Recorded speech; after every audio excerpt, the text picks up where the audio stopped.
All right, let's talk about something really cool. How do you send a secret message? By hiding it right out in the open. Today, we're going to look at a system that does just that, using a tool that millions of developers use every single day. So, let's set the scene. Imagine you're trapped. You need to get a message out, but every single channel you can think of, every single one, is either blocked or being watched. What do? I mean, think about it. Your chats, your emails, any direct connection you try to make, it's all compromised. You are totally and completely trapped. It's not just about, someone reading your mail. It's about being completely silenced. These digital walls are just as real as brick and mortar. So, to communicate, you have to become invisible. And this is the key part. It's not enough to just scramble your message. You have to hide the fact that you're sending a message in the first place. You've got to hide it somewhere no one would ever even think to look. Okay, so here's our escape plan, hiding messages in code. And the tool we're talking about has the perfect name for this, doesn't it? It's called Prison Blues. It's this really clever piece of the spot-on encryption suite, which is all about communication in these kinds of tough, high-stakes situations. So what is Prison Blues, exactly? Well, it's a system that disguises your secret chat as totally boring, everyday code collaboration. It uses Git servers, the things developers use to save and share their code, and turns them into a secret message bus. It's pretty genius, actually. All right, let's get into the secret handshake, how this whole thing actually works. Okay, here's how it goes down step by step. First, you write your message, and Spot-On encrypts it right there on your computer. Super secure.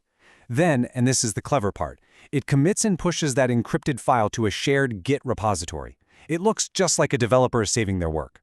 Your friend's Spot-On client is just quietly checking that repository every so often.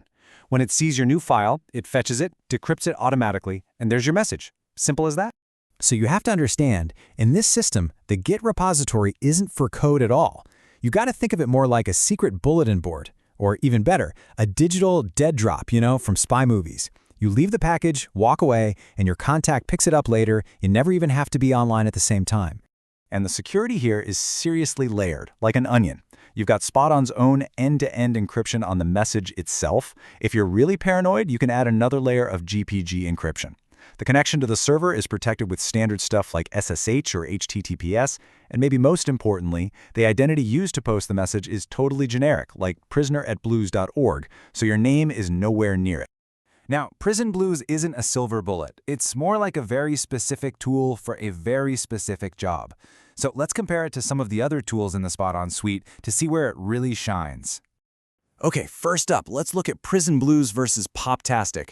Poptastic is cool because it uses email servers, so if the only thing that's not blocked is email, Poptastic is your go-to. But what if even email is being watched? That's where Prison Blues comes in. It hides your messages as developer traffic, which is something a lot of firewalls will just let through without a second thought.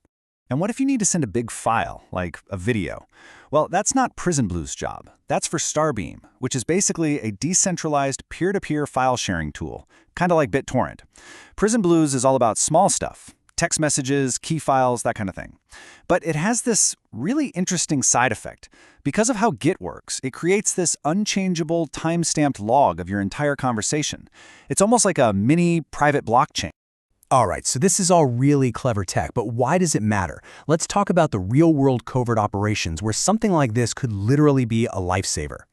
The use cases here are pretty powerful. For censorship evasion, imagine journalists or activists in a country where everything is locked down. They can use a site like GitHub, which the government probably doesn't want to block because it would cripple their tech industry.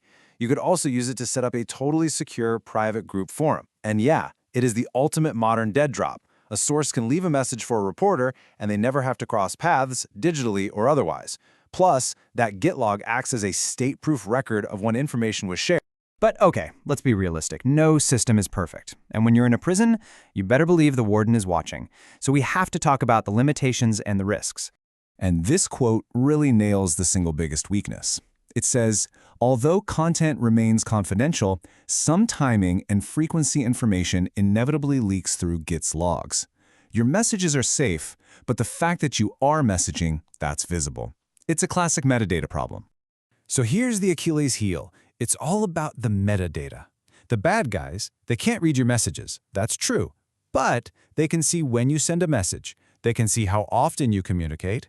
They can look at the server logs and maybe link IP addresses to who is accessing the repository, and all of that creates a pattern. And that pattern can scream, "Hey, someone is talking here," even if they don't know what's being said. On top of that, there are a couple of other things to keep in mind. This is asynchronous, right? It's not for real-time back-and-forth chat, and it all depends on that one central server. If that server gets taken down or blocked, well, your line of communication is gone. Oh, and for all you Windows users out there, there's a bit of a catch. The setup is more complex because it needs a certain environment to run. But don't worry, there's a really smart workaround. Check out this Windows Relay workaround. So the Windows PC doesn't talk to the Git server directly. Instead, it connects to a separate trusted little computer, like a Raspberry Pi, that's running Spot on. That little relay machine does all the heavy lifting with Git. Then, it just forwards the decrypted messages back to the Windows user over a standard secure Spot on connection. It's a neat little two-step that completely solves the problem. So after all that, is it the perfect tool for covert communication? Look, it's not for everyone. For most of us, it's probably overkill. But for those people who really, truly need to communicate under extreme surveillance, for them, this system turns a simple developer's workspace into a secret, untraceable post office. And that's incredibly powerful. And that kind of leaves us with a bigger question, doesn't it? As surveillance technology gets better and better, are we all going to need to find clever ways to hide our messages right out in the open, just to have a private conversation?